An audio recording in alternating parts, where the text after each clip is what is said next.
Ce soir, chacun a témoigné, a raconté de glorieuses expériences, et je prends grand plaisir à ces choses. Et il m'a semblé que chacun avait mis une touche d'humour dans son témoignage. J'aimerais peut-être ajouter ceci au mien, comme cette femme de couleur qui voulait témoigner il n'y a pas longtemps. Elle dit, « Ancien, puis-je témoigner ?» J'ai dit, « Allez-y. » Et elle a dit, je ne suis pas ce que je devrais être, et je ne suis pas ce que je voudrais être. Elle a dit, mais je ne suis pas non plus ce que j'étais. Eh bien, c'est un peu comme ça que je me sens au milieu d'un groupe de gens comme celui-ci. Je ne suis pas ce que je devrais être, ni ce que je voudrais être. Mais je sais une chose, je ne suis plus ce que j'étais. Et je cours vers le but de la vocation céleste. C'est vraiment un plaisir d'être ici. Nous avons passé des moments des plus agréables en communion avec nos frères dans la vallée de Maricopa ces 2 dernières semaines.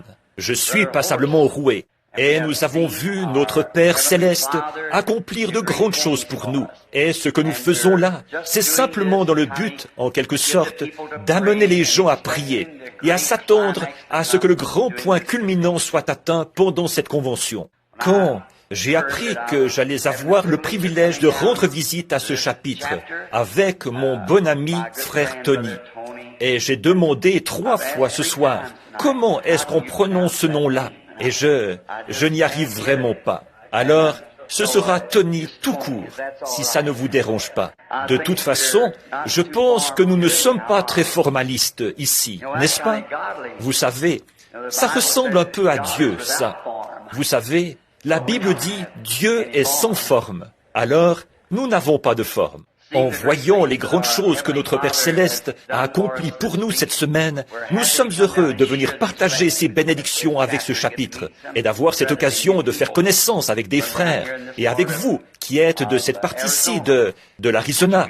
Et bien sûr, nous savons tous qu'ici, c'est la capitale. Toute la semaine, je leur ai dit que Phoenix n'est que la banlieue de Tucson, depuis toujours. Voyez, ils ne veulent pas le croire. Toutefois, nous les invitons à se joindre à nous en communion fraternelle.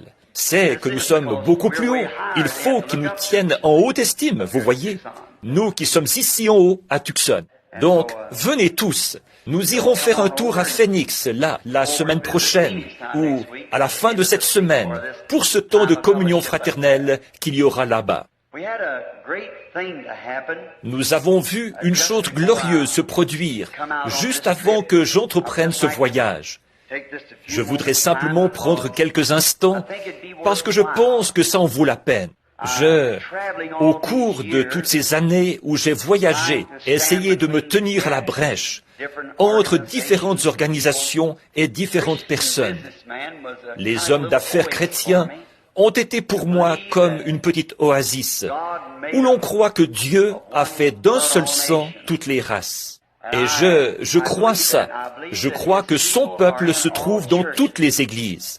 S'il est réellement Dieu, forcément qu'il est Dieu de toute la race humaine, Dieu de la création. Et assurément qu'il peut regarder les déserts et les montagnes. Vous pourrez voir ce qu'il aime, parce qu'il s'exprime dans sa création. Et nous pouvons voir qu'il y a un Dieu.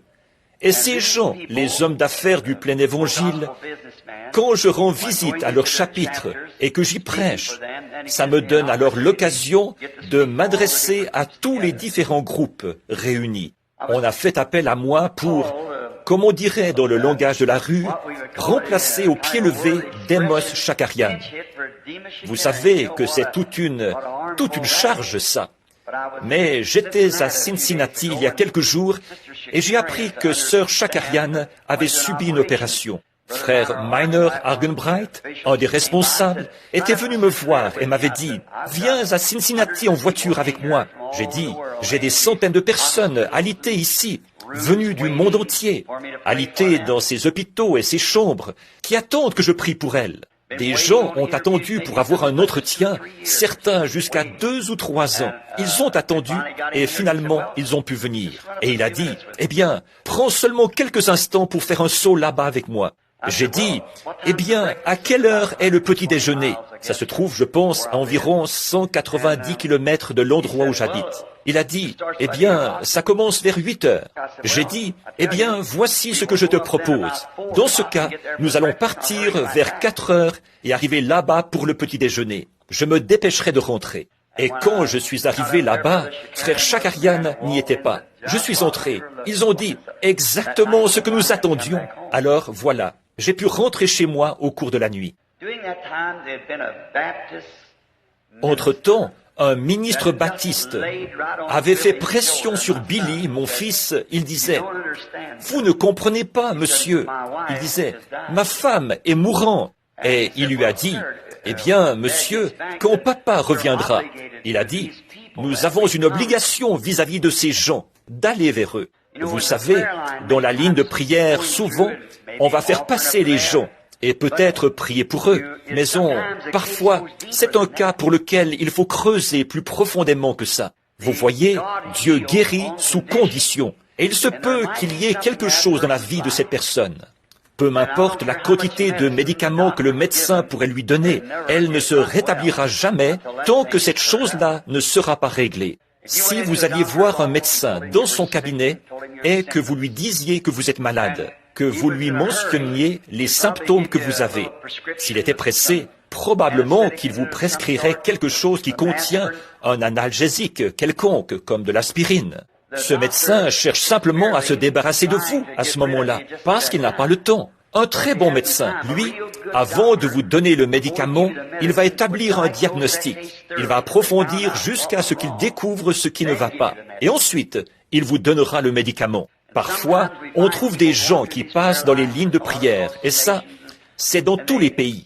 Ils s'avancent là en vitesse, en se disant que le Seigneur devrait les guérir sur le champ. Mais peut-être qu'il y a quelque chose là au fond. Alors, nous restons devant le Seigneur jusqu'à ce qu'il révèle la chose, ce qu'il en est. Il y a quelque chose qui doit... Il y a une raison à tout. Il vous faut d'abord trouver la raison, et de là, vous pourrez trouver à quoi vous attaquer. Et ce jeune homme n'a pas lâché. Il était persévérant. Je suis rentré le lendemain matin vers 2 heures. Et vers 5 heures, mon fils m'a appelé et il m'a dit, « Connais-tu une jeune fille qui s'appelle Jeanne Dyer ?» J'ai dit, « Jeanne Dyer, ça me dit quelque chose. » Elle a dit qu'autrefois, elle jouait du piano dans tes réunions. Oh, j'ai dit, ne s'agirait-il pas du docteur Dyer, le chirurgien ici, un chirurgien bien connu de Louisville? Il a dit, c'est ça. Eh bien, sa fille Jeanne est mourante à l'hôpital Saint-Edward, ou plutôt à l'hôpital Saint-Anthony à Louisville. Et il a dit, son mari est resté sur le perron toute la journée. Eh bien, j'ai dit, je vais essayer de trouver un moment pour ça aujourd'hui. Il a dit, au fait, elle ne sait pas qu'elle a le cancer. Ne le lui dis pas. Alors, finalement, ce jour-là, quand je suis arrivé dans sa chambre, une jeune femme très bien, elle avait effectivement joué du piano dans mes réunions, quand j'étais à la salle, et j'ai vu des fidèles de frère Allen ici ce soir. Frère Allen vient de quitter cette même salle à Louisville. C'est la salle Memorial Auditorium. Et Jeanne d'ailleurs était pianiste à l'église de la Porte Ouverte, l'ancienne synagogue. Donc, elle avait vu de grandes choses que le Seigneur Dieu avait accomplies. Elle en avait parlé à son père. Il a simplement dit, c'est de la pure psychologie. Cet homme ne fait que lire dans la pensée des gens. Il n'a fait que deviner ça.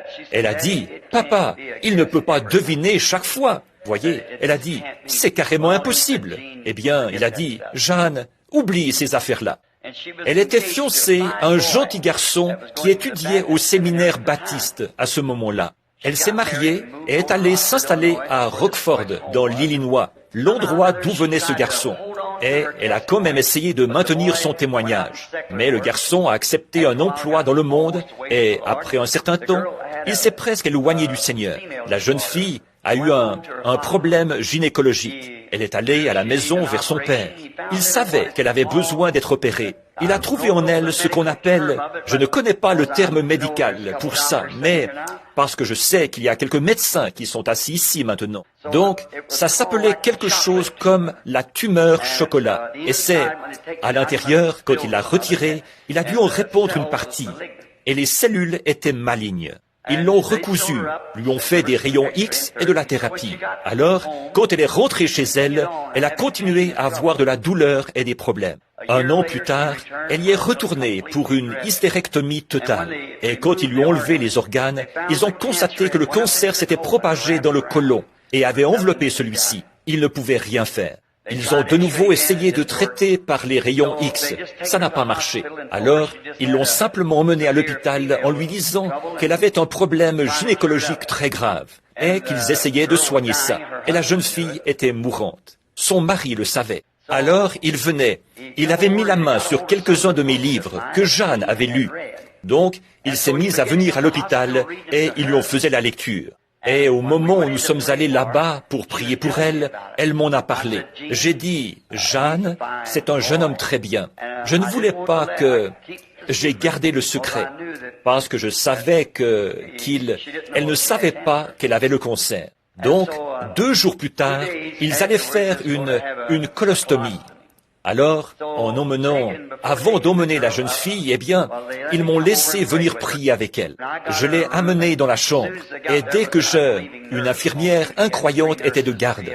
Il y avait 3 infirmières qui se relayaient, de 3 heures en 3 heures. Et dès qu'on a pu se débarrasser de l'infirmière, la faire sortir de la chambre pour qu'une vision puisse apparaître, là, on a prié avec elle pendant un moment, et je l'ai vue. Elle a les cheveux foncés. Elle n'a qu'environ 36 ans. Ses cheveux foncés étaient devenus gris. Elle était debout dans la vision. J'ai dit, Jeanne, maintenant regarde. Je vais être très honnête avec toi. J'ai dit, tu as assisté aux réunions assez longtemps pour savoir que je ne te dirais pas quelque chose au nom du Seigneur si ce n'était pas vrai. J'ai dit, en ce moment, Jeanne, tu as le cancer.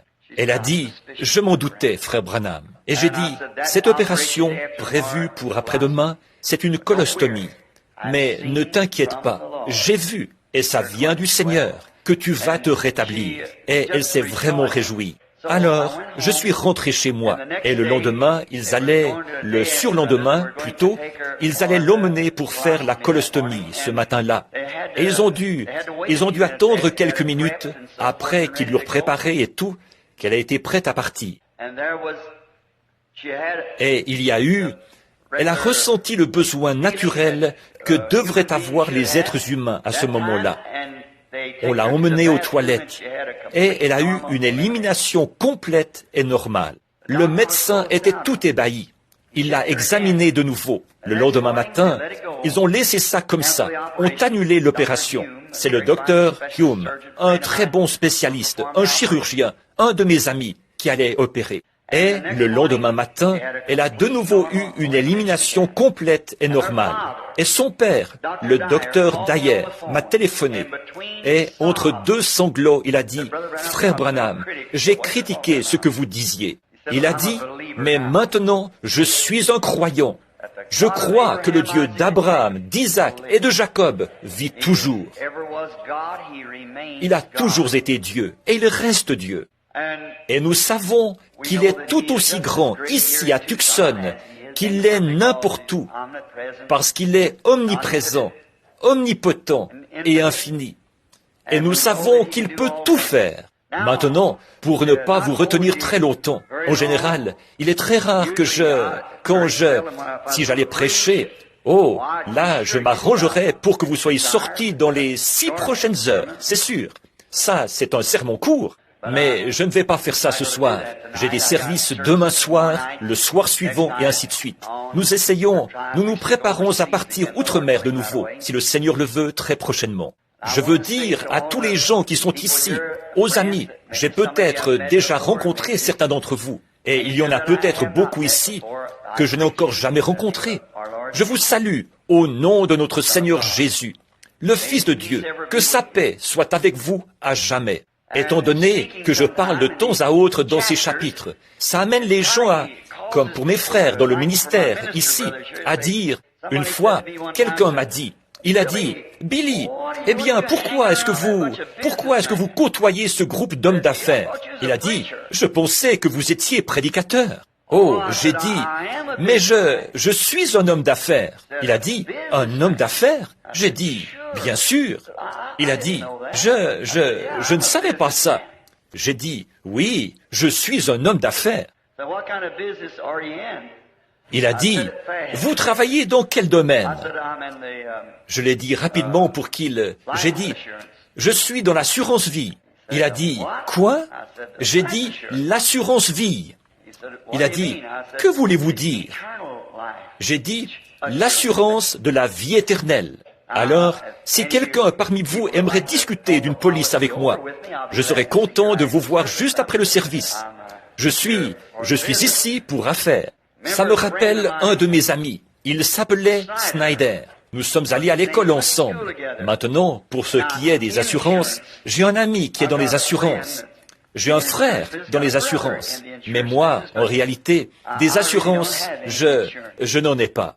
Donc, ce Wilmer Snyder, un de mes amis, un ami d'enfance, est venu me trouver il n'y a pas longtemps. Et il a dit, « Hé, Billy, il a dit, j'aimerais te parler d'assurance. » J'ai dit, « Allons, Wilmer. » J'ai dit, « Voici ce que je te propose. Parlons de chasse. » Il a dit, « Non, je veux parler d'assurance. » Eh bien, pour lui aussi, il fallait que je le dise rapidement. J'ai dit, « J'ai l'assurance. » Pas des assurances, mais l'assurance, vous voyez? Et ma femme a tourné la tête pour me regarder, comme pour dire, « Voyons, tu es en train de raconter des histoires. » Elle savait que des assurances, je n'en avais pas. Et il a dit, « Oh, pardonne-moi, Billy. » Il a dit, « C'est vrai, ton frère est agent d'assurance. Je connais Jesse. » Et j'ai dit, « Eh bien, en fait, ce n'est pas vraiment par lui. » Il a dit, « Quelle sorte d'assurance as-tu » Et j'ai dit, « J'ai celle de la vie éternelle. » Il a dit, « De la quoi ?» Et j'ai dit, « De la vie éternelle. » Eh bien, il a dit, « Je ne crois pas avoir déjà entendu parler de cette compagnie. » Il a dit, « Non, c'est étrange. » Et j'ai dit, « Voici de quoi il s'agit, Wilmer. » J'ai dit, « C'est l'assurance bénie. Jésus est à moi. Oh, quel avant-goût de la gloire divine. Je suis un héritier du salut, acquis par Dieu, né de son esprit, lavé dans son sang. » Il a dit, « C'est très bien ça, Billy, mais ce n'est pas ça qui t'installera au cimetière ici. »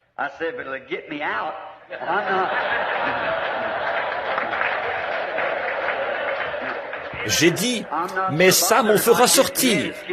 Je ne me fais pas trop de soucis pour y entrer. Il s'agit d'en sortir. C'est à ça que je pense. » Alors, si vous avez quelque inquiétude, laissez-moi en parler avec vous. Maintenant, nous allons faire juste un court exposé sur l'écriture, bien qu'ici ce soit des hommes d'affaires.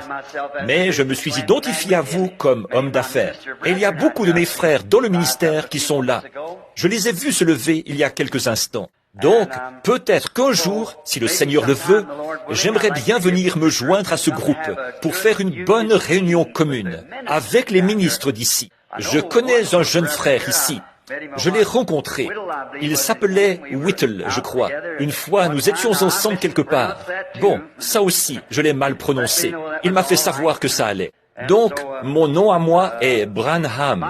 Vous savez, quelqu'un m'a dit, il a dit, « Est-ce que, frère Branham, est-ce que vous êtes parent avec Abraham ?» J'ai dit, « Son fils. » Père de nation. En étant morts en Christ, nous sommes la semence d'Abraham, et héritiers avec lui, selon la promesse. Ça, c'est l'Écriture. Maintenant, je n'ai pas le temps de vous retenir ici pour prêcher, parce que les gens du Ramadan ne vous laisseraient plus jamais avoir cette salle. Ainsi, je me souviens de ma première visite chez les pentecôtistes, il y a des années. J'étais à Mishawaka. Ils étaient deux groupes. L'un s'appelait l'APM, l'autre l'APJC, je crois. Et ils avaient fait leur convention au nord du pays, parce qu'il y avait de la ségrégation. Et comme ça, les frères de couleur pouvaient assister aux réunions. Je les ai observés toute la journée. Ils étaient bizarres. Ils avaient un comportement qui n'est pas de mise à l'église. Oh là là, j'étais assis là, Et nous, baptistes, vous savez, nous nous efforçons quand même de nous comporter à l'Église avec un certain formalisme. Mais ces gens-là n'avaient pas un comportement baptiste du tout, ni un comportement qui soit de mise à l'Église. Ils couraient, poussaient des cris, jubilaient. Ils en avaient le visage cyanosé. Je me suis dit, oh là là! Alors, je me suis mis à prêter attention à leur manière d'agir. Alors il a dit que tous les ministres viennent sur l'estrade, que chaque ministre, peu importe la dénomination, monte sur l'estrade ce soir. Nous étions environ 500 assis sur l'estrade. Alors il a dit, levez-vous simplement et dites votre nom, puis asseyez-vous. Je me suis avancé à mon tour, j'ai dit mon nom, je me suis rassis, et ainsi de suite. Un peu plus tard, ils ont fait venir un homme. Ils avaient eu de très bons prédicateurs ce jour-là. Oh, c'étaient de vrais érudits, de vrais hommes. Et je savais que je n'avais rien à faire là-haut, moi qui n'avais fait que des études primaires, à me tenir devant ces hommes, alors qu'ils allaient parler de théologie. Mais je me suis dit, eh bien, pour la réunion de ce soir, ils vont probablement avoir leur prédicateur de tout premier ordre pour la soirée. Donc, un peu plus tard, ils ont annoncé que l'ancien un tel allait parler. C'est un vieil homme de couleur qui s'est avancé. Il devait avoir dans les 85 ans. Il portait une espèce de longue redingote de prédicateur. Nous, dans le Sud, c'est comme ça qu'on appelait ça, vous savez. Un genre de queue de pie, vous savez, avec les bandelettes. Une petite couronne de cheveux sur la tête. Il a fallu qu'on accompagne ce vieux monsieur jusque-là, tellement il était âgé. Il s'est avancé là, et il a pris son texte dans Job. Il a dit, « Où étais-tu quand je fondais le monde? Dis-le-moi, sur quoi ces bases sont-elles appuyées? » Il a dit, alors que les étoiles du matin chantaient ensemble et que les fils de Dieu poussaient des cris de joie, il a dit, où étais-tu? Dieu qui parlait à Job. Eh bien, tous les frères, ce jour-là, ils avaient prêché sur la vie de Christ et sur la venue de Jean, qui avait établi un pont entre les deux, et ainsi de suite. Ils avaient démontré une grande érudition. Mais ce vieillard n'a prêché sur rien de ce qui s'était passé ici sur terre. Il l'a transporté loin en arrière, environ 10 millions d'années avant que le monde ait été formé. Et il l'a amené là, dans ce qui se passait au ciel. Puis, il lui a fait descendre l'arc-en-ciel horizontal. Il a fait tout ça en l'espace d'environ 5 minutes et d'un seul souffle, on aurait dit. Quand il eut terminé, il a fait un bond d'environ 1 mètre de haut. C'est ce qui m'a semblé. Il a fait claquer ses talons. Là, il se déplaçait avec beaucoup de rapidité. Il avait 2 fois plus de place que j'en ai. Il a dit, je n'ai vraiment pas assez de place sur cette estrade pour prêcher. Et il s'est assis. Je me suis dit, voilà ce qu'il me faut. Si ça peut faire qu'un vieillard se sente comme ça, quel effet est-ce que ça aurait sur moi si un jour je trouvais cette fontaine de jouvence? Un vieillard de 85 ans qui pouvait agir comme ça. Eh bien, quand il s'est avancé là, il fallait qu'il s'appuie un peu, comme... Mais j'ai remarqué que, quand l'esprit l'a saisi, il a retrouvé sa jeunesse, comme l'aigle, vous savez. Maintenant, dans l'évangile de Luc, j'aimerais lire juste un petit verset ou deux, afin d'apporter quelques paroles qui s'harmoniseront avec quelque chose qui a été dit, et avec l'ensemble, et les cantiques qui ont été chantés. Et que le Seigneur ajoute ses bénédictions à la lecture de Luc 19. Jésus, étant entré dans Jéricho, traversait la ville.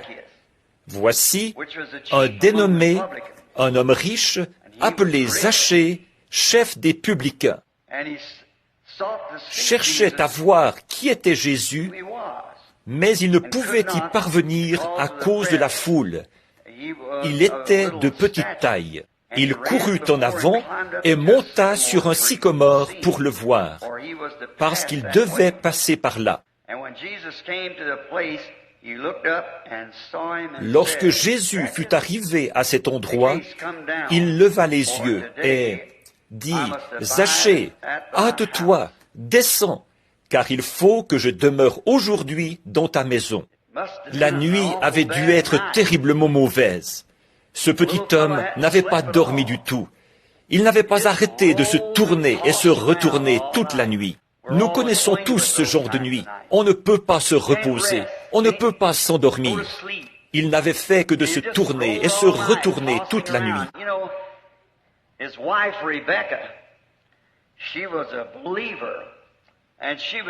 Vous savez, sa femme Rebecca, elle était croyante et elle s'intéressait à son mari, qui avait une entreprise à Jéricho. Et il était membre de nombreuses associations de l'époque, sans doute. Et Rebecca avait fait la connaissance d'un prophète qui s'appelait Jésus de Nazareth, qu'on disait être le Fils de Dieu. Et elle était intéressée à ce que son mari rencontre cet homme. En effet, elle savait qu'on avait enseigné au peuple juif que si un homme était prophète, ce qu'il disait arrivait. Mais si ce qu'il disait n'arrivait pas, alors il ne faut pas l'écouter. Dieu leur avait laissé cette parole par ses prophètes. C'est par cela qu'on identifiait le prophète. Et le grand législateur, Moïse, avait aussi laissé le commandement. Le Seigneur votre Dieu vous suscitera un prophète comme moi. Alors, quiconque n'écoutera pas ce prophète sera retranché du milieu du peuple. Et Rebecca avait une pleine conviction, après avoir vu que Jésus de Nazareth pouvait se tenir là et dire aux personnes les choses qu'il y avait dans leur cœur, prédire les choses qui allaient arriver. Et celles-ci arrivaient exactement comme il l'avait dit, sans faillir une seule fois, et il correspondait parfaitement à la parole de Dieu. Elle le croyait. Mais Zachée, son mari, ne savait plus trop où il en était. Eh bien, en fait, la vérité, c'est qu'il n'avait jamais vu Jésus. Et il est vrai que c'est mal de chercher à juger un homme avant de l'avoir entendu. Il ne faut jamais faire ça. Souvent, nous sommes coupables de ça encore aujourd'hui. Nous entendons parler d'un homme et avant même de lui avoir parlé, malgré tout, nous avons déjà notre opinion toute faite sur lui, basée sur l'opinion de quelqu'un d'autre. Et ce n'est pas bon, ça. Nous devrions aller voir nous-mêmes. Comme cela a été dit une fois, peut-il venir de Nazareth quelque chose de bon? Quand Philippe était allé voir Nathanaël et qu'il l'a trouvé sous un arbre, il lui a dit, « Viens voir qui nous avons trouvé, Jésus de Nazareth, fils de Joseph. » Il a dit, « Mais peut-il venir de Nazareth quelque chose de bon ?» Il lui a donné l'une des meilleures paroles qu'il ait pu lui donner. « Viens voir, ne restez pas chez vous à critiquer, venez voir vous-même. » Et quand il est venu, Jésus l'a vu s'avancer. Il a dit, « Voici un Israélite dans lequel il n'y a pas de fraude. » Il a dit, « Rabbi », ce qui veut dire « docteur, d'où me connais-tu » Il a dit, « Avant que Philippe t'appelle, quand tu étais sous l'arbre, je t'ai vu. » C'était suffisant. Il a dit, « Rabbi, tu es le Fils de Dieu. Tu es le roi d'Israël. » Parce qu'il a vu la parole même dont Moïse avait annoncé l'accomplissement. Ça faisait 400 ans qu'il n'avait pas eu de prophète. Et ici se trouvait un homme qui correspondait parfaitement à la parole. Qu'est-ce que cette petite femme au puits de Samarie a dû ressentir quand elle est venue chercher de l'eau un jour et qu'un homme, un juif, était assis là? On lui donnait une 50aine d'années. Pourtant, il n'avait que 30 ans. Sans doute que son travail lui avait fait prendre un coup de vieux. Pendant qu'ils célébraient la fête des tabernacles, ils étaient tous dans la joie. Et Jésus s'est écrié, comme cela a été cité il y a quelques instants, « Venez à moi ». Et donc, il a commencé à prononcer son grand discours.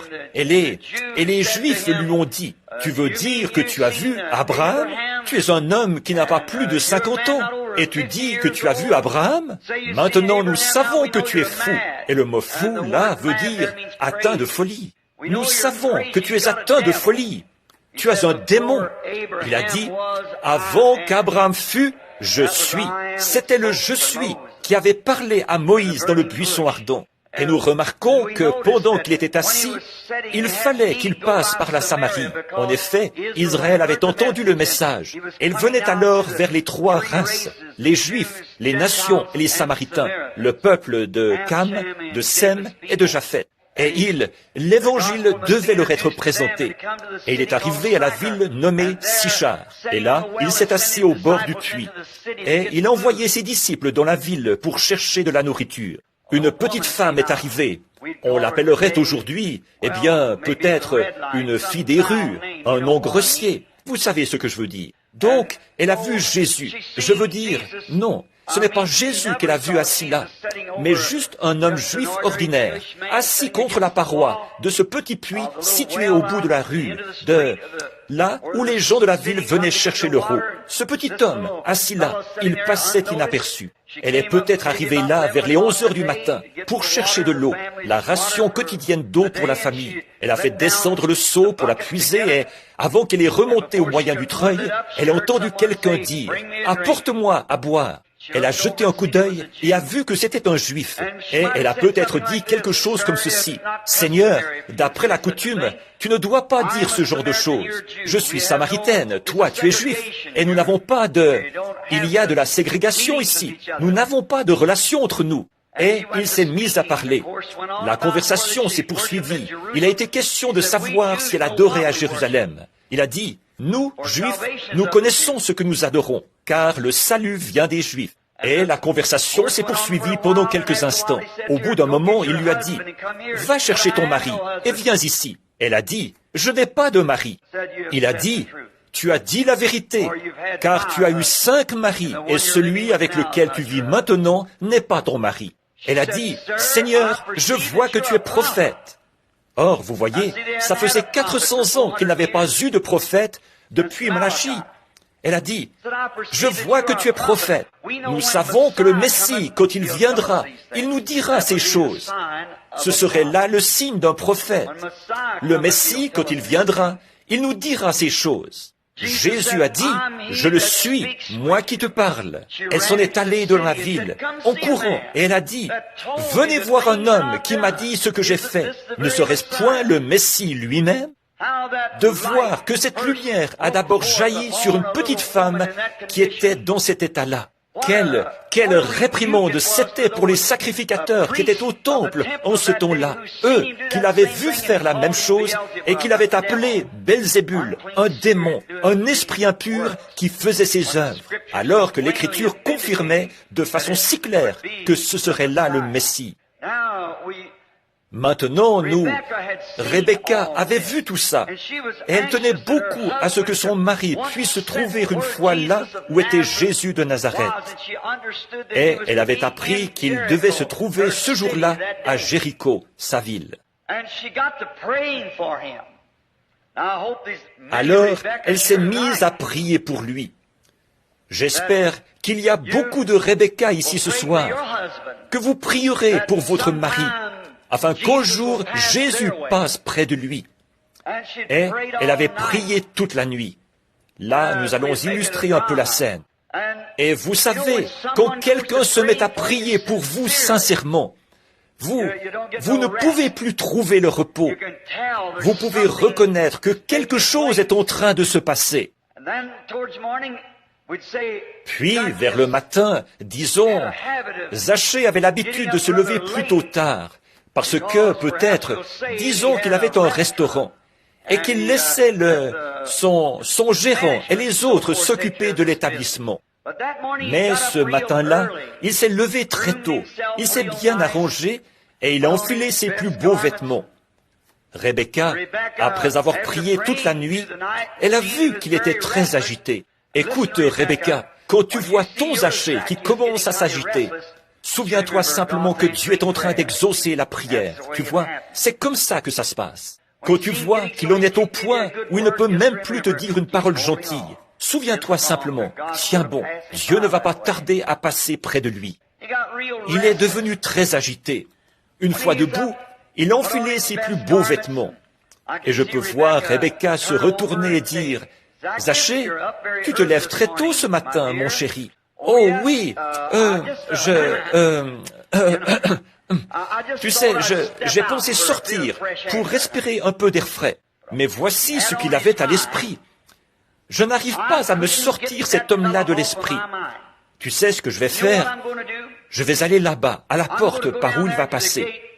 Et au moment où il passera par cette porte, je vais lui faire savoir ce que je pense. C'est à cause de lui que ma femme s'est mise à sortir pour assister à ces réunions et à avoir ce comportement-là.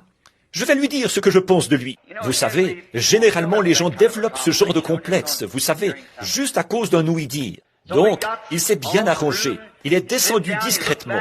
Il a regardé en haut, en direction de la maison, pour voir si quelqu'un regardait. Il semblait que personne ne regardait. Mais Rebecca observait par l'entrebâillement de la fenêtre. Elle le voyait faire. Et plutôt que de se diriger vers son restaurant, il est allé vers la rue droite. Vous savez, c'est généralement dans la rue droite qu'on trouve Jésus. C'est vrai. Soyez droits en affaires. Si vous voulez le trouver, soyez honnêtes, soyez sincères, soyez droits avec Dieu et avec les hommes. Soyez droits avec votre prochain. Le voilà donc qui se faufile dans la rue, parce qu'il savait qu'il devait entrer par une certaine porte. Il avait été un peu retardé ce matin-là, car 2 aveugles avaient besoin de guérison, comme l'Écriture nous le dit, et il les avait guéris.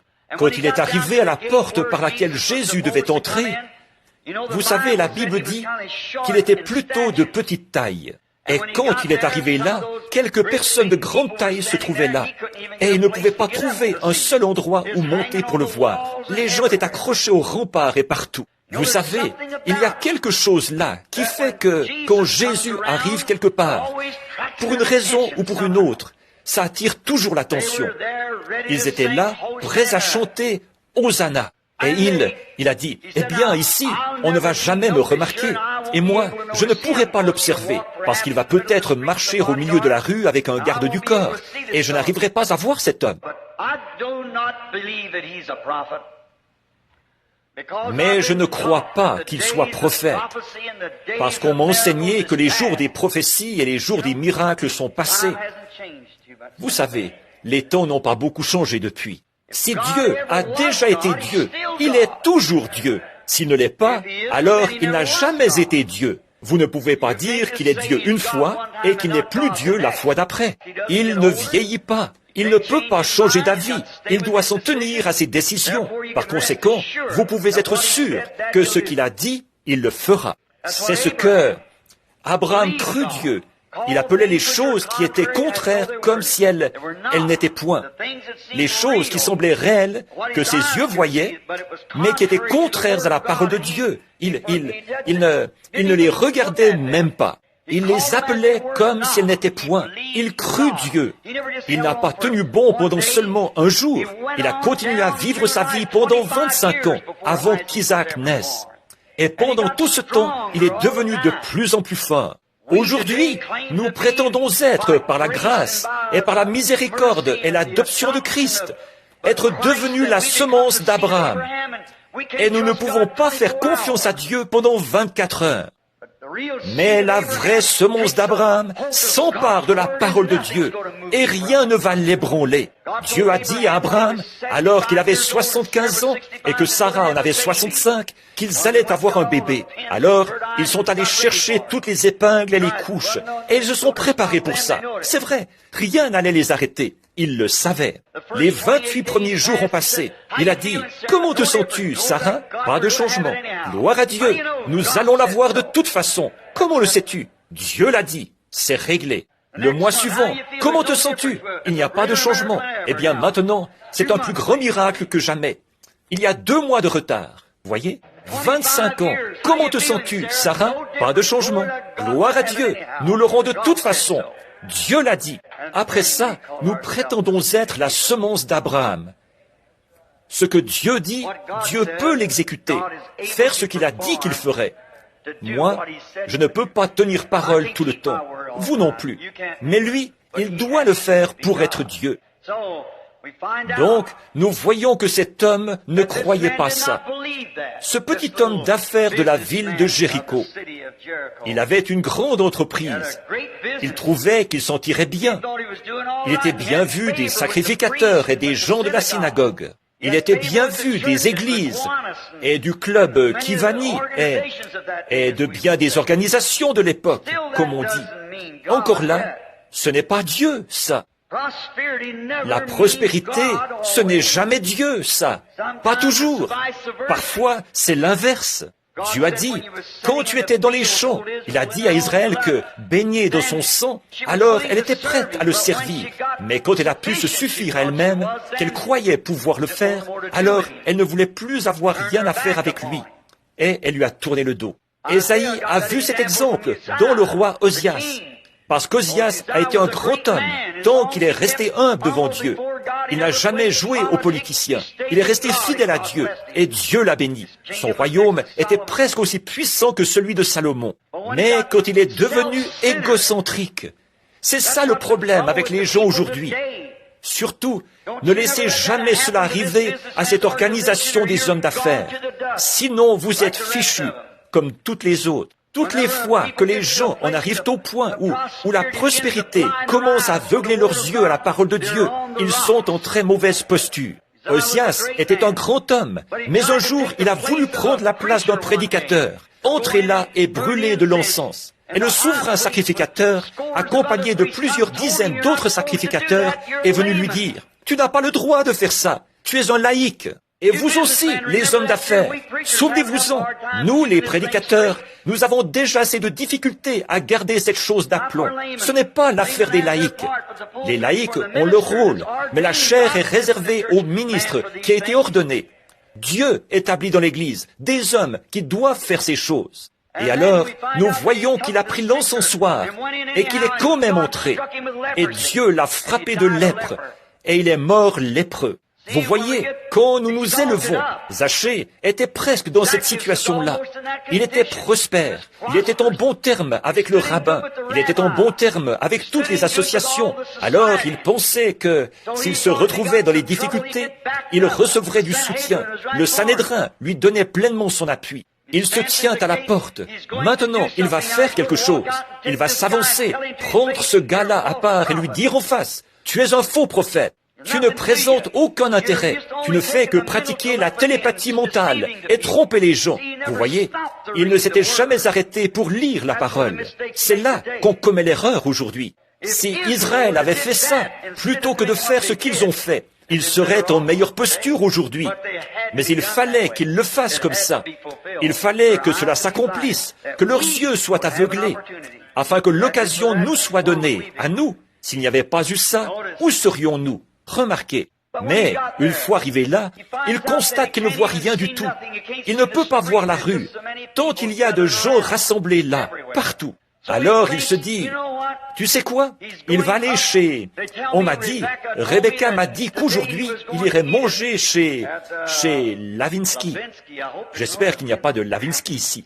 Mais dans son restaurant, celui de son concurrent. Il allait donc manger dans son restaurant, peut-être. Alors, je sais que pour y aller, il nous faudra descendre, quitter la rue droite ici et prendre l'avenue Alléluia. Nous allons l'appeler comme ça. Ce sont des noms étranges, mais je fais ça simplement pour dépeindre ma scène. Et il nous faut tourner à l'angle ici, quitter la rue droite pour prendre l'avenue Alléluia. Si vous suivez cette rue-là assez longtemps, vous arriverez sur l'avenue Alléluia. Restez dans le droit chemin. Donc, il se rend là-bas en vitesse. Il se dit, je suis de petite taille. Il a bien arrangé sa petite personne. Il a lissé sa barbe. Il s'est assuré que son parfum tenait bien.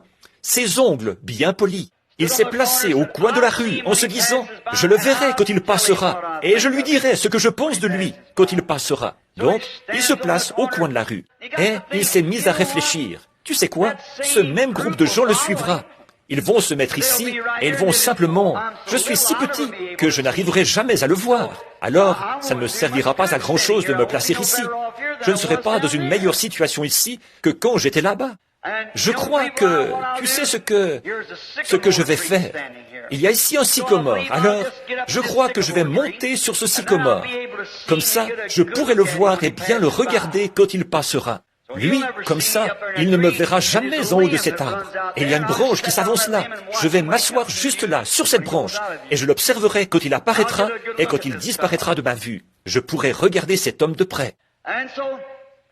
Le voilà donc qui essaie de voir à quelle hauteur se trouve la première branche.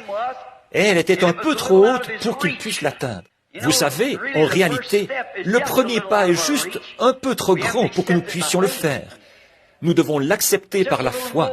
Oui, cela dépasse un peu ce que l'esprit humain peut expliquer. Vous ne pouvez pas expliquer Dieu. Si vous le faites, alors il n'est plus accepté par la foi. Vous devez le croire. Il faut que celui qui s'approche de Dieu croit que Dieu existe et qu'il est le rémunérateur de ceux qui le cherchent. Alors, nous retrouvons cet éminent petit homme, l'un des hommes d'affaires de la ville, qui se dit, Maintenant, comment vais-je faire pour monter là-haut? Peut-être qu'il n'avait pas passé ce matin-là pour ramasser les ordures. Et il y avait quelques poubelles dans un coin, remplies des charognes de la ville. Alors, il s'est dit, si je pouvais utiliser cette poubelle, là je pourrais lever le bras et saisir la branche. C'est étrange. Dieu amène les hommes à faire des choses qui sont ridicules. Donc, mais vous savez, si vous êtes déterminé, que vous voulez voir Jésus, vous ferez des choses qui sont ridicules. Si vous êtes déterminé, que c'est ce que vous voulez, que vous êtes vraiment sincère, que vous voulez vraiment savoir de quoi il s'agit. Et Zachée était de cet avis-là. Il voulait découvrir de quoi il s'agissait, toutes ces choses qu'il avait entendues. Alors il se dit, maintenant, il n'y a personne là autour. Alors, en douce, je vais aller prendre cette poubelle et la tirer par ici, pour la rapprocher de l'arbre. Comme ça, je pourrais monter sur la première branche et être juché là, au-dessus de la rue, au moment où il passera. Mais, quand il s'est mis à tirer la poubelle, elle était trop lourde pour lui. Il était un homme plutôt petit, de petite taille. Alors, la seule chose à faire, c'était de la porter. Mais il avait mis ses beaux vêtements. Vous voyez ce que le diable fait? Il cherche vraiment à mettre tous les obstacles sur votre chemin. Alors il va tout amener là, tous les doutes, tous les défauts qu'il peut trouver, pour vous empêcher de voir la vérité. Il est vraiment bon là-dedans. Alors, j'ai mis mes plus beaux vêtements, s'est-il peut-être dit. Et là, si je prends cette poubelle dans mes bras, je vais me salir. Vous savez, il y a des gens qui pensent que d'assister à une réunion comme celle-ci, ça pourrait peut-être vous salir un peu aux yeux de la haute société et des célébrités de la ville. Mais si vous êtes vraiment déterminés à voir Jésus, vous viendrez quand même. C'est vrai. Donc, il n'y a qu'une chose à faire. Si un homme est déterminé à voir Christ, rien ne va l'arrêter. Alors, il se baisse et saisit cette poubelle, et le voilà qui arrive. Juste au moment où il la serre bien dans ses bras, ses concurrents arrivent au coin de la rue, 2 ou 3 d'entre eux. Ils ont dit, « Eh bien, regardez-moi donc Zachée, il a changé d'emploi, il travaille maintenant pour la ville. » J'imagine que son petit visage est devenu tout rouge. Je me demande ce soir, si le patron entrait et voyait ici certains d'entre vous, hommes d'affaires, en train d'assister à une réunion comme ceci, d'exalter, comme ils disent, je me demande si votre visage, eh bien, on vous a déjà identifié. Alors, autant rester tranquillement assis maintenant. Zachée l'avait déjà dans ses bras, il s'était déjà trahi, et vous êtes déjà ici, alors autant rester tranquillement assis. Restez jusqu'au bout, assis là. Il avait son bras autour du seau d'ordures. Quelle drôle de situation pour un homme d'affaires. Le voilà qui vient, son visage est rouge. Et les autres qui disent, « Tiens, Zachée !» Vous savez, la concurrence était féroce. Là, il l'a bien constaté. Ils ont dit, le voilà, il travaille maintenant pour la ville. Je sais que ses affaires vont mal. Regardez le genre de boulot qu'il a. Il était déterminé à voir Jésus en dépit de tout. Il avait entendu parler de cela et voulait vraiment savoir ce qu'il en était. Combien je souhaiterais que Dieu permette que chaque homme adopte cette attitude. Si vous avez entendu parler de lui, allez découvrir ce qu'il en est. Il n'est pas mort. Il est vivant. Il est autant ici, dans ce lieu ce soir, qu'il l'était sur les rivages de la Galilée. Voici, je suis avec vous tous les jours, jusqu'à la fin du monde. Vous ferez, vous aussi, les œuvres que je fais. S'il n'en est pas ainsi, alors il était un faux Messie. Il n'était pas le Messie qu'il devait être. Mais si, effectivement, il maintient sa promesse et qu'il la tient, il est encore Dieu qui se fait connaître aux gens. Forcément, qu'il ferait alors les choses mêmes qu'il avait faites. C'est sa manière de faire les choses. Forcément qu'il se présenterait alors de la même manière qu'il avait fait à ce moment-là. Hébreux 13:8, Paul, qui parlait aux Juifs, a dit « Jésus-Christ est le même hier, aujourd'hui et éternellement. Par conséquent, il doit forcément être le même dans son principe, le même en puissance, le même en tout ce qu'il était. Il doit forcément être le même aujourd'hui. » Parfois, nous voyons les œuvres de Dieu. Je sais qu'il y a de l'hypocrisie mélangée à ça. Quand vous trouvez un faux dollar, qu'est-ce que ça vous indique, à vous, hommes d'affaires? Allez vous arrêter? Allez-vous retirer tout votre argent de la banque et le jeter dans la rivière parce que vous avez trouvé un faux dollar? Tout ce que ce faux dollar indique, c'est qu'il existe un vrai dollar qui a servi de modèle pour fabriquer celui-là. Et la Pentecôte est remplie d'imitations charnelles. Mais qu'est-ce que ça indique? Il y en a une vraie là, quelque part. C'est quelqu'un qui cherche à imiter quelque chose que quelqu'un d'autre possède vraiment. Ce n'est qu'un gagne-pain, ce n'est qu'une copie de quelque chose d'authentique qui vient après cette chose et que quelqu'un cherche à imiter. Donc, nous voyons Zachée qui prend son seau d'ordures et ses concurrents qui descendent la rue en se moquant de lui. Mais ça n'a rien changé. Il était déterminé à voir Jésus. Là, il aurait sa propre opinion à son sujet. Si nous pouvions seulement avoir ce sentiment parmi nous, si nous pouvions seulement être déterminés à découvrir ce qu'il en est de ceci, si c'est la vérité, si Dieu est Dieu, servez-le. Élie, le prophète, a dit ça au sommet du mont Carmel. Si Dieu est Dieu, servez-le. Si lui, Baal, est Dieu, servez-le. Si Jésus-Christ ne peut pas montrer qu'il est exactement le même, qu'il a toujours été, alors il n'est pas ressuscité des morts. Si nous essayons seulement de faire entrer les gens en les attirant au moyen de la psychologie, que nous pouvons seulement amener les méthodistes à devenir baptistes ou les baptistes à devenir pentecôtistes, qu'est-ce que c'est ça? Ce n'est que de la psychologie, c'est vrai. Un Dieu vivant qui a créé les cieux et la terre est toujours le même créateur. Il est encore, dans son principe, le même Dieu qu'il a toujours été. Je suis content d'avoir vu Dieu avant que l'Église me mette la main dessus, d'avoir su qu'il existait. Je vois leurs querelles, les histoires à n'en plus finir, les jérémiades. Ça a toujours été comme ça, toujours. Il y a eu la même chose d'un bout à l'autre de l'Écriture. Mais ce petit homme-là voulait voir Jésus, et il était déterminé à le voir. C'était un homme d'affaires, et il voulait mener correctement ses affaires. Alors quand il a été déterminé, sa femme à la maison priait, et la prière de Rebecca l'accompagnait. Et ce petit homme, il a été obligé de monter dans l'arbre. Il a été obligé de grimper dans... Je n'ai pas voulu dire ça. C'est une expression du Sud, ça, grimper. Combien savent ce que c'est que grimper dans un arbre? Eh bien, alors, vous êtes combien du Kentucky ici? Il a été obligé de grimper dans l'arbre, de monter dans l'arbre. Le voilà donc maintenant assis là-haut, dans l'arbre, en train d'épousseter son vêtement neuf, d'enlever les ordures qui avaient collé dessus, et d'enlever les échardes qui s'étaient enfoncées dans ses genoux et dans ses mains alors qu'il montait dans l'arbre. Mais peu importe ce qui arrivait, il était déterminé à voir Jésus. Et si vous êtes vraiment, écoutez-moi, si vous êtes vraiment déterminés à le voir, vous ne vous souciez pas de ce que vous devez traverser, du nombre de critiques, de ce que disent les autres personnes. Vous voulez voir Jésus. Vous ferez n'importe quoi pour le voir. Vous attendrez votre tour. Vous ferez tout ce que vous devez faire, tout, pour pouvoir le voir. Le problème aujourd'hui, c'est que les gens n'ont pas assez soif. Il n'y a pas assez de soif et de faim chez les gens. Je crois que l'Église devrait être un peu plus salée qu'elle ne l'est. Le sel crée la soif. Le sel, c'est la saveur, s'il entre en contact. Mais si le sel a perdu sa saveur, il ne sert plus à rien, si ce n'est à devenir une organisation. C'est vrai, mais il faut qu'il ait sa saveur. La saveur, c'est le sel, la force. Si un homme voit Christ vivre en vous, ça lui donnera soif d'être comme vous. Ça lui fera voir Jésus en vous. Ça lui fera voir Dieu. Comment ont-ils su que Moïse était de Dieu? Alors ils ont su que Dieu était avec lui. Maintenant, nous remarquons, comme Pierre l'a dit le jour de la Pentecôte à ce sujet, « Hommes israélites, il a accusé cette génération-là d'avoir crucifié le Fils de Dieu.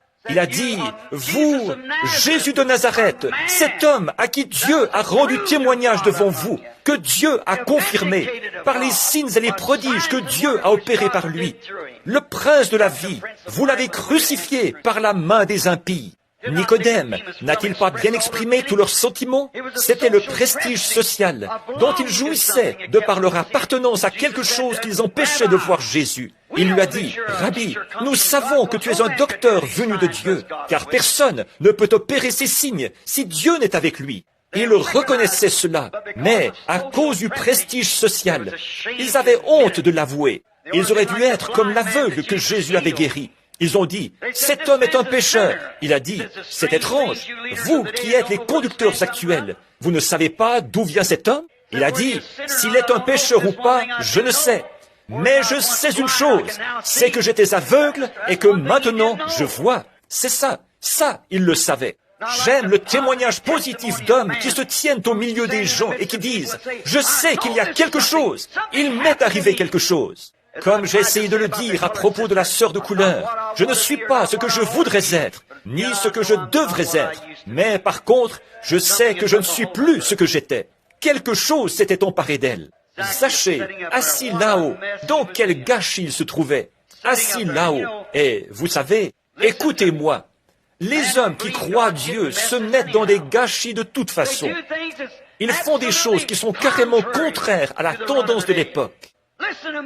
Écoutez Moïse, un jour, un gardien de moutons, un grand guerrier en Égypte, qui devait délivrer son peuple et qui avait échoué. Ensuite, il est devenu gardien de moutons pendant 40 ans. Un bon vieillard, affermi, un brave homme. Il avait une femme et un bébé, Séphora, Gershom. Maintenant, nous remarquons qu'après que Dieu l'a trouvé et qu'il a vu Dieu dans le buisson ardent, le lendemain, il a fait asseoir sa femme sur un mulet, avec un enfant sur la hanche, la barbe blanche au vent, un bâton tordu à la main. Il conduisait ce mulet. Le vent soufflait. Son crâne chauve luisait sous le soleil brûlant. Il descendait en Égypte. Si quelqu'un lui avait dit, « Moïse, qu'est-ce que tu fais? Je descends en Égypte pour prendre le contrôle. Une invasion par un seul homme. » Mais il l'a fait. Pourquoi? Dieu lui avait dit de le faire. Voilà pourquoi. Vous voyez, ça paraissait fou, alors que cet homme avait fui cet endroit. Le voilà qui retourne tout droit. C'est comme ça que sont les gens qui trouvent Dieu, qui sont déterminés à le voir. Le voici assis là. Au bout d'un moment, il se met à réfléchir. Tu sais, Rebecca m'a dit que cet homme était prophète. J'en doute fort. Je ne crois pas à ça. Je ne crois pas qu'il y ait des prophètes encore aujourd'hui. S'il y en avait, mon prêtre m'en aurait parlé. Mon prêtre est un des serviteurs de Dieu. Alors, il m'en aurait parlé. C'est bien. Mais vous voyez, jamais la religion organisée du monde n'a accepté un messager de Dieu. À aucun moment. Jamais elle ne l'a fait. Jésus ne leur a-t-il pas dit, « Pharisiens aveugles, vous ornez les tombeaux des prophètes, et c'est vous qui les y mettez. Lequel des prophètes que le Père a envoyé n'avez-vous pas tué et mis dans la tombe, parce qu'il annonçait la venue du juste ?» Voyez? Voilà. Alors, nous le retrouvons assis là-haut. Vous savez quoi? J'espère que cette scène ne paraîtra pas ridicule, mais je vais imaginer qu'il a dit, « Hé, une minute. Et si cet homme me voyait perché ici, sur cette branche? » Il s'était assis là où deux grosses branches se croisaient. Et il était assis là. Il réfléchissait à ça. Voilà un bon endroit où se trouver, à l'endroit où vos voix et les voix de Dieu se rencontrent. C'est un bon endroit où réfléchir à ça. Et j'espère que chaque personne ici qui ne l'a encore jamais rencontré, si vous ne savez pas réellement que vous êtes né de nouveau de l'Esprit de Dieu, j'espère que vous êtes assis sur cette branche ce soir. Mais vous, homme d'affaires, j'espère que vous êtes assis à l'endroit où Zachée était assis, comme nous essayons de l'exprimer, là, dans le sycomore, à cet endroit des branches où deux voix se rencontraient, les vôtres et celles de Dieu. Et il s'est dit, tu sais ce que je crois que je vais faire? Je vais rapprocher ces feuilles ici et me camoufler. Il s'est complètement enveloppé. Il s'est aménagé une seule petite fenêtre par laquelle il pouvait regarder. Vous savez, une feuille qu'il pouvait rabattre. Et il s'est dit, je le verrai quand il viendra, mais lui ne me verra jamais. Il ne saura jamais que je suis ici en haut. Donc, pendant qu'il était assis là, au bout d'un moment, il réfléchissait à ça. Et un bruit s'est fait entendre au coin de la rue. C'est étrange, mais partout où Dieu se trouve, on dirait qu'il y a beaucoup de bruit. C'est étrange, mais c'est comme ça. Vous savez, Ésaïe, dans le temple, après la mort d'Ozias, il était là. Et il a entendu un bruit, et tout le temple était secoué. Les poteaux ont été ébranlés, et là se trouvaient des anges, des séraphins, qui sont des chérubins, qui brûlent le sacrifice pour donner à ceux qui se repentent le droit de passer pour aller vers l'autel. Ces êtres remarquables, supérieurs aux anges, qui avaient des ailes dont ils se couvraient la face, des ailes dont ils se couvraient les pieds, et 2 ailes dont ils se servaient pour voler. Ils criaient, « Saint, Saint, Saint est le Seigneur Dieu, le Tout-Puissant ». Si un ange couvre sa sainte face pour rencontrer Dieu, comment allons-nous pouvoir nous servir d'un credo pour couvrir la nôtre? Il faut le sang de Jésus-Christ pour nous couvrir. C'est alors que nous sommes des fils. Pas quelque chose à la mode de ceci ou à la mode de cela, mais le sang. Dieu a toujours le seul lieu où il rencontre l'homme pour être en communion avec lui, c'est sous le sang versé, là où le germe de vie. Avec l'ancien sacrifice, sous la loi mosaïque, ils amenaient un animal. Et quand ils brisaient la cellule de sang de cet animal, de l'agneau, l'adorateur adorait. Mais la vie qui était dans l'animal ne pouvait pas revenir sur l'adorateur, parce que c'était la vie d'un animal qui n'avait pas d'âme, et elle ne pouvait pas revenir sur l'adorateur. Par conséquent, ce n'était qu'une peau, c'était un lieu qui ne devait durer qu'un certain temps. Mais alors, quand la veine d'Emmanuel a été brisée, Jésus n'était ni juif ni des nations. Voyez, le sexe masculin produit le germe à travers l'hémoglobine, et la cellule de sang vient du mâle. La femelle, et vous, les catholiques, ce n'est pas pour être en désaccord avec vous, mais vous l'appelez Marie, mère de Dieu. Comment Dieu pourrait-il avoir une mère? Elle était un incubateur. Vous dites, eh bien, l'ovule vient de la femme, mais l'ovule n'est pas venu de Marie. Si l'ovule était venu de Marie, dans ce cas, il y aurait nécessairement eu une sensation. Regardez dans quelle situation vous mettez Dieu. Dieu a créé les deux, l'ovule et la cellule de sang. Il n'était ni juif, ni des nations. Il était Dieu, rien de moins. Il était Dieu manifesté dans la chair. N'a-t-il pas dit, nous lisons dans les Écritures que Dieu était en Christ, réconciliant le monde avec lui-même. Il était Emmanuel. Il a dit, quant à moi, il a dit ici dans les Écritures, plutôt, qui peut m'accuser de péché? En quoi ai-je manqué de faire exactement ce qui était écrit à mon sujet? Sondez les Écritures. Vous pensez avoir la vie éternelle en les sondant, et ce sont elles qui rendent témoignage de moi. Et si je ne fais pas les œuvres de mon Père, alors ne me croyez pas.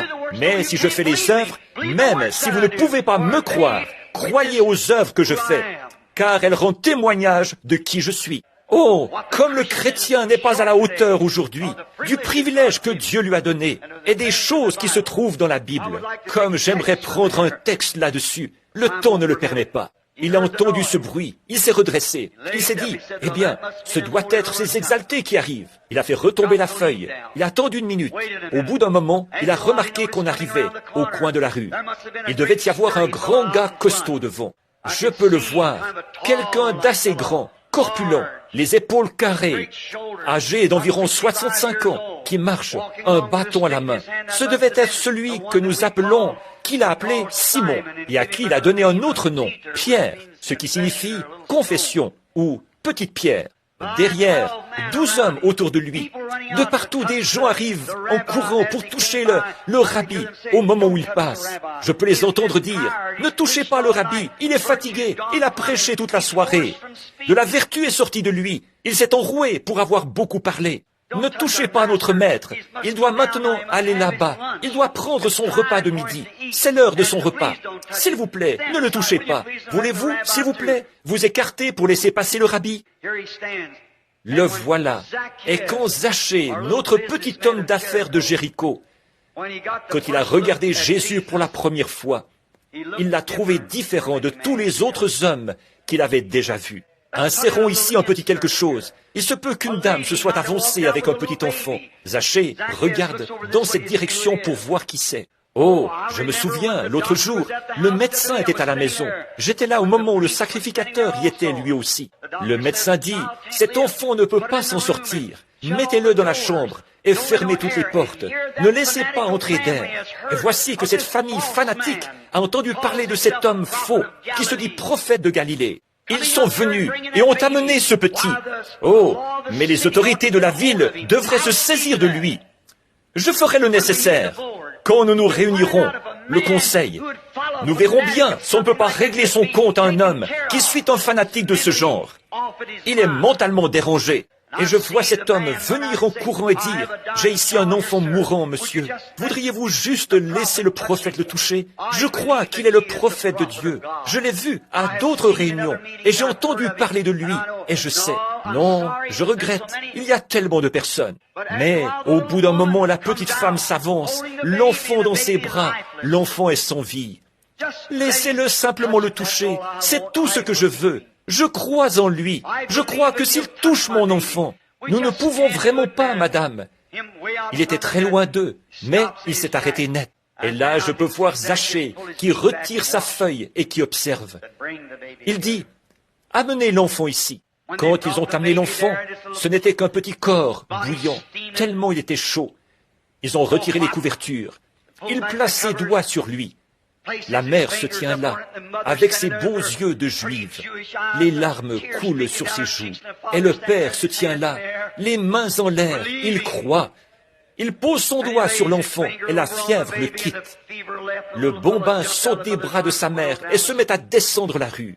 Zachée a changé d'avis. Forcément qu'il y a quelque chose de réel dans cet homme. Mais je ferais mieux d'être prudent.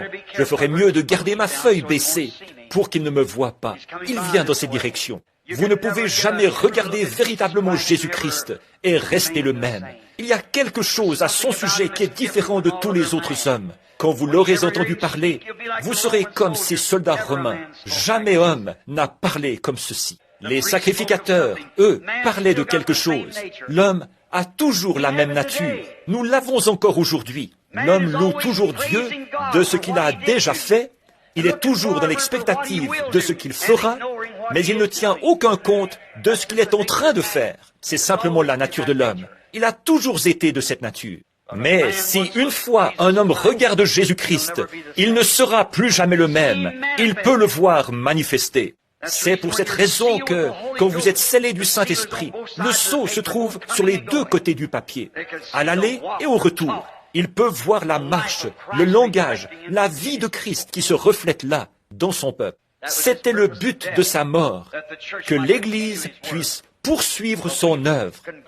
Mais nous nous sommes regroupés dans un tas de n'importe quoi. Maintenant, nous remarquons, là, il se remet en route et descend la rue. Zachée soulève sa feuille un peu plus haut. Il veut pouvoir bien le regarder pendant qu'il passe. Maintenant, il est entièrement recouvert, vraiment bien camouflé. Et au bout d'un moment, il doit se soulever comme ceci pour regarder. Jésus arrivait juste au-dessous de lui. Juste au moment où il passait tout près, Jésus s'est arrêté. Il a levé les yeux. Il a dit, « Zachée, hâte-toi, descends de l'arbre. Je vais chez toi aujourd'hui pour dîner. » Quelle différence! Il a su que c'était là un prophète que le Seigneur Dieu avait suscité. Non seulement il savait qu'il était dans l'arbre, mais il savait aussi son nom. La Bible dit, la parole de Dieu est plus tranchante qu'une épée à deux tranchants, pénétrante jusqu'à partager la moelle des os, et elle discerne les pensées et les intentions du cœur. Au commencement était la parole, et la parole était avec Dieu, et la parole était Dieu, et la parole a été faite chair, et elle a habité parmi eux. Et nous l'avons contemplé, lui, le Fils unique du Père. Il était là, la parole de Dieu, manifestée à ce Zachée. Il descend vite de l'arbre pour se repentir.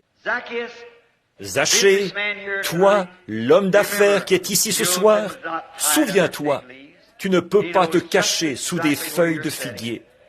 Il sait exactement où tu es assis. Il te connaît. Il sait qui tu es. Il sait ton nom. Il sait pourquoi tu es ici. Il sait tout à ce sujet. C'est vrai. Et nous, qui l'avons rencontré et qui le connaissons, qui sommes devenus ses disciples, nous savons ce qu'il est et ce qu'il fait pour les gens. Nous savons qu'il reste le même. Zachée est descendu dans une attitude de contrition. Il a dit, Seigneur, si j'ai escroqué quelqu'un, je rembourserai ça. Je prendrai mon argent, je le donnerai aux pauvres. Vous voyez, il avait déjà trouvé cette perle de grand prix. Il avait trouvé quelque chose qui valait plus que son entreprise. Il avait trouvé quelque chose. Ce quelque chose. Tous les hommes essayent de réaliser quelque chose. Mais si vous perdez la vie éternelle, qu'est-ce que toutes vos réalisations vous auront apporté? Le plus grand trésor qu'un homme puisse trouver, c'est de trouver la libération. Comme je le disais, dans l'Ancien Testament, quand la cellule du sang de l'agneau était brisée, elle ne pouvait pas revenir sur l'adorateur. C'est pourquoi celui-ci repartait avec le même désir de péché. Mais dans ce cas-ci, quand par la foi, nous posons nos mains sur la cellule de sang qui a été brisée au calvaire, ce n'était pas celle d'un juif, et pas non plus la cellule de sang de quelqu'un des nations. C'était le sang de Dieu. Et alors, cette vie qui sort de là, elle ramène à nous la vie de Dieu, qui est la vie éternelle. Le mot grec qui est utilisé là, c'est Zoé, ce qui signifie la vie même de Dieu, et la vie même qui était en Christ, qui était Dieu. Le corps était celui d'un homme, bien sûr, mais Dieu, le Créateur, celui qui a créé le premier homme, d'où est-il venu, si ce n'est pas lui qui l'a créé? Dieu, le Créateur, sans l'aide de quoi que ce soit, a créé Adam. Dieu, le Créateur, a créé l'homme Jésus-Christ, son Fils, dans le sein de Marie. Et il était Emmanuel. Et quand le péché, pas parce qu'il était obligé de mourir, il a choisi de le faire, mais parce que le péché a frappé, que cette lance a brisé son cœur, là, il s'est passé quelque chose. La vie revient sur l'adorateur. Et qu'est-ce que c'est? Alors, nous n'avons plus aucune conscience du péché, a dit celui qui a écrit les Hébreux. Le désir du péché n'est plus là. Alors, maintenant, nous sommes libres. Zachée, quand ils ont vu Jésus gravir le Golgotha pour y être crucifié, sans doute que le diable avait toujours douté de lui. Le diable avait douté de lui la première fois qu'il l'avait vu, quand il était allé dans le désert, après que le Saint-Esprit était venu sur lui. Il a dit, « Si tu es le Fils de Dieu, montre-nous un miracle, change ces pierres en pain. » Ce démon n'est pas encore mort. Montre-moi un miracle. Jésus a dit, il est écrit que l'homme ne vivra pas de pain seulement. Quand ils l'ont attrapé là-bas dans la cour, le groupe du diable, ces soldats romains, ils lui ont attaché les mains derrière le dos et lui ont mordu, lui ont frappé le dos avec des roseaux et des chats à 9 queues pour qu'enfin s'accomplisse la prophétie des prophètes. Car il était blessé pour nos péchés, brisé pour notre iniquité. Le châtiment qui nous donne la paix est tombé sur lui. Et c'est par ces meurtrissures que nous avons été guéris. Et pendant qu'il était penché, les soldats lui ont noué un morceau d'étoffe autour de la tête et l'ont frappé sur la tête avec un roseau. Ils se le passaient de l'un à l'autre et disaient, « Si tu es prophète, dis-nous qui t'a frappé, nous te croirons. » Bafoué, et le crachat des soldats ivres sur son visage. Le diable a dit, « Ça ne peut pas être Dieu, ça ne peut pas même être un prophète, c'est un imposteur. » Il ne savait pas que les Écritures doivent s'accomplir. Puis, quand nous le voyons monter le calvaire, regardez-le. Je veux que cet auditoire ait une vision de lui. Retournons en arrière, 1900 ans en arrière, pendant un instant, et accordez-moi votre attention. Il y a de l'obscurité sur Jérusalem. Pourquoi? Les sacrifices sont refusés par Jéhovah. Quelque chose est sur le point d'arriver. Alors que le sang était brûlé sur l'autel, Dieu l'a refusé. Le vrai sacrifice est en train de monter la rue. Je peux entendre quelque chose cogner. Regardez, voilà cette vieille croix rugueuse qui passe. La peine capitale romaine a été infligée à un homme qui n'a rien fait. Et je peux voir une petite femme qui passe devant en courant et qui dit, « Qu'est-ce qu'il a fait, si ce n'est guérir vos malades et ressusciter les morts ?» Quelqu'un l'a giflé et a dit, « Allez-vous croire cette femme plutôt que de croire votre sacrificateur? Qu'on nous débarrasse de cet homme. » Regardez sa tunique. Le dos est couvert de petites taches rouges. Alors qu'il continue à gravir la colline, ces taches s'agrandissent de plus en plus. Au bout d'un moment, elles n'en font plus qu'une. Quelque chose frappe contre lui. Qu'est-ce que c'est? C'est son sang. Et la croix, en passant sur elle, allonge les empreintes de pas de celui qui la porte. Je peux voir cette abeille de la mort qui arrive là. Elle bourdonne autour de lui. Maintenant, je vais la voir. S'il était prophète, il aurait fait quelque chose là-bas. quand ils l'ont craché au visage. S'il était prophète, il ne pourrait pas faire ce qu'il fait maintenant. Je sais que je vais l'avoir. Vous savez, chaque abeille, chaque insecte a un aiguillon. Et cet aiguillon est quelque chose de mauvais. Et la mort a un aiguillon. Mais il fallait que Dieu soit fait chair. Elle pouvait piquer un prophète et le tenir.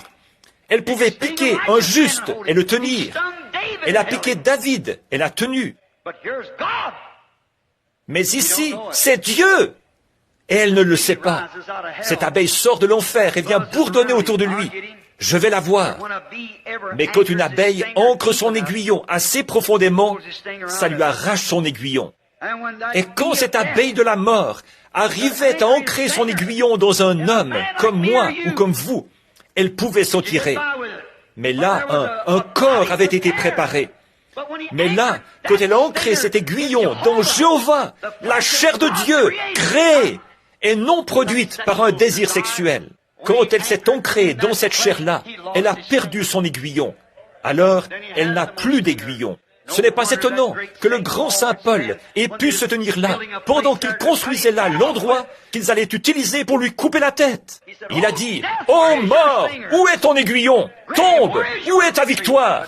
Mais grâce soit rendue à Dieu, qui nous donne la victoire, par notre Seigneur Jésus-Christ. » Oui. Oh, le jour où un homme saisit cette vision, tout le reste est secondaire.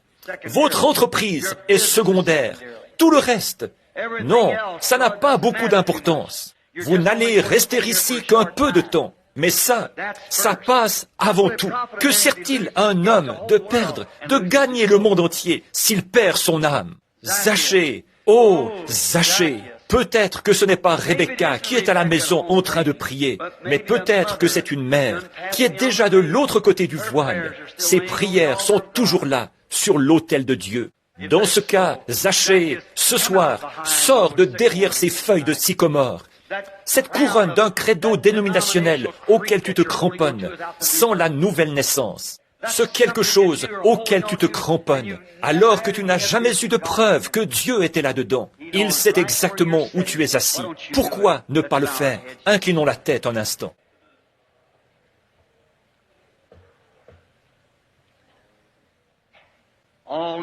Dieu Tout-Puissant, toi le grand et terrible Jéhovah, qui a rugi du haut du mont Sinaï, à tel point que les gens ont dit que Moïse parle, et non Dieu, sinon nous mourrons.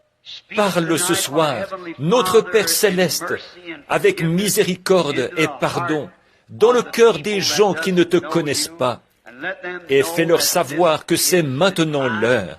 Ils se cachent peut-être derrière leur entreprise. Il y a peut-être beaucoup d'hommes d'affaires ici, Père, qui ne te connaissent pas vraiment.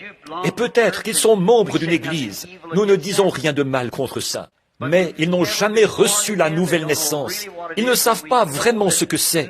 Et nous savons qu'il ne disparaîtra jamais un seul trait de lettre, ni un seul iota de ta parole. Tu as dit, les cieux et la terre passeront, mais ma parole ne passera pas. Et tu as dit, si un homme ne naît de nouveau, d'eau et d'esprit, il n'entrera point dans le royaume. Je te prie, Père, de parler au cœur ce soir, maintenant même, que les hommes et les femmes réfléchissent sérieusement en ce moment même, sachant que nous vivons aux dernières heures. Israël est dans sa patrie, ce grand calendrier de Dieu. Elle retourne chez elle. Elle cherche. Où est le Messie? Nous savons que lorsque Joseph s'est fait connaître à ses frères, il avait fait sortir des parvis les gens des nations. Sa femme et ses enfants étaient dans le palais. Il doit y avoir un enlèvement des gens des nations pour qu'Israël puisse se faire connaître. Alors, il y aura un temps de lamentation, de cris et de pleurs. D'où as-tu eu ces cicatrices? Il dira, de la main de mon ami. C'est de mes amis que j'ai eu ces cicatrices à la main, dans la maison où, en fait, il aurait dû être accepté, quand il se fera à nouveau connaître à Israël. Ô Dieu, pendant que les gens des nations en ont la possibilité, puissent-ils se repentir rapidement et venir à toi. Alors que nous avons la tête inclinée, Zachée, je veux que tu sois très honnête un instant. Et les Rebecca aussi. Dans ce petit message décousu, s'il y a quelque chose qui a parlé à votre cœur et que vous avez dit, je n'ai jamais reçu cette expérience du Saint-Esprit, du plein évangile, mais j'aimerais l'avoir. Je voudrais que vous ayez une pensée pour moi dans votre prière, frère Branham. Je vais simplement lever la main, pas vers vous, mais vers Dieu, et dites, priez pour moi, et je terminerai la prière en pensant à vous. Dieu vous bénisse, Dieu vous bénisse, et vous, et vous, et vous, des douzaines de mains. Vous dites, est-ce que ça change quelque chose, ça, frère Branham? Certainement. Pourquoi ça? Vous voyez, la science vous déclare qu'en fait, vous ne pouvez pas lever la main. Parce que quoi? La gravitation de la Terre retient votre main en bas. Mais vous avez en vous un esprit de vie. Et cette vie qui est en vous, une autre vie, est venue vers elle et a dit, tu as tort. Et vous avez défié les règles de la science. Vous avez levé cette main vers le Créateur et vous avez dit, souviens-toi de moi. Il le fera. Si vous étiez vraiment sincère, il vous prendra au mort. God bless you back there. Somebody else now, before we close, just going to say a little word of prayer. Pray just in a moment. God bless you, sir. God bless you. Somebody else.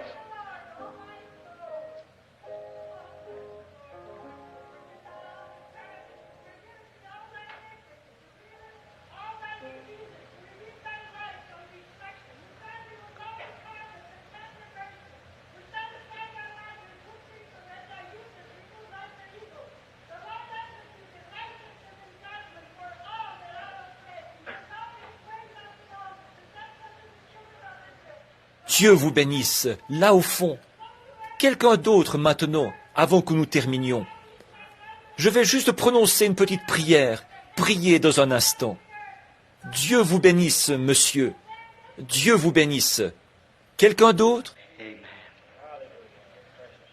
Amen.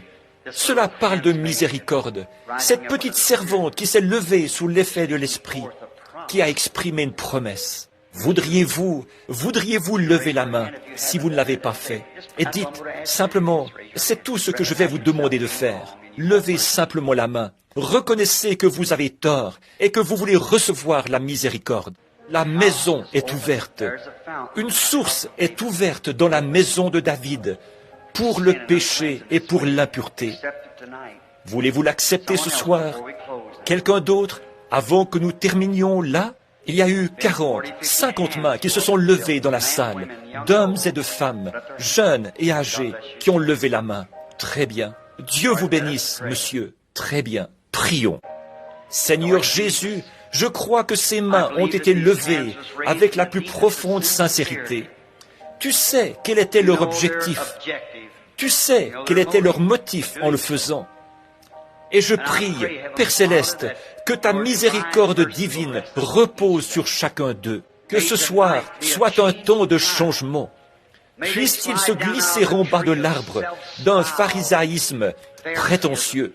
Puisse-t-il se glisser en bas de l'arbre, venir devant Jésus-Christ et dire, « Seigneur, si j'ai mal agi, je suis prêt à réparer ça. » Et en quittant cette petite salle de banquet ce soir, Père, tu vas aussi aller à la maison avec eux et dîner avec eux. Et tu resteras à jamais avec eux au long de leur vie et pour toute l'éternité. Ne voudrais-tu pas accorder ceci alors que je t'offre ma prière pour eux? Tu as dit, « Nul ne peut venir à moi si mon Père ne l'attire premièrement. Et tous ceux que le Père m'a donnés viendront à moi. » Tu l'as promis. Et maintenant, Seigneur Dieu, ces gens te sont remis comme des trophées de la grâce et de l'amour. Ils sont entre tes mains, et nul ne peut les ravir. Avec de l'honnêteté et de la sincérité dans leur cœur, ils ont fait une confession honnête. Ils veulent se détourner des voies du monde pour suivre les voies de Dieu dans leur vie. Accueille-les, ô Seigneur, je te le demande, alors que j'intercède pour eux, me tenant devant ton grand trône blanc. Par la foi, nous nous tenons là, regardant le trône d'ivoire de Dieu, avec le sacrifice sanglant devant nous, qui intercède sur la base de notre confession. Aide-les, Père. Je te les présente comme des dons d'amour, au nom de Jésus-Christ. Amen. Amen. Maintenant, chacun de vous qui avez levé la main, je veux vous demander de faire quelque chose pour moi. Je veux que vous alliez voir certains des ministres qui sont ici. Dites-leur que vous avez accepté Christ comme votre sauveur et que vous voulez être baptisés et que vous voulez être remplis du Saint-Esprit. Et Dieu vous l'accordera. Maintenant, je pensais à quelque chose d'autre, mais nous n'aurons pas le temps, parce qu'il ne reste qu'environ 5 minutes avant l'heure prévue pour la fermeture. Mais nous vous remercions de votre patience. Toutes vos mains qui se sont levées. Bon, je ne savais pas au juste où elles se trouvaient. Il y en avait partout. Mais quand vous avez levé la main, sûrement que vous étiez sincère. Vous ne lèveriez pas la main juste pour le faire. Si vous avez fait ça, c'est de l'hypocrisie. Levez la main. Ne faites jamais rien à moins de le faire vraiment avec sincérité.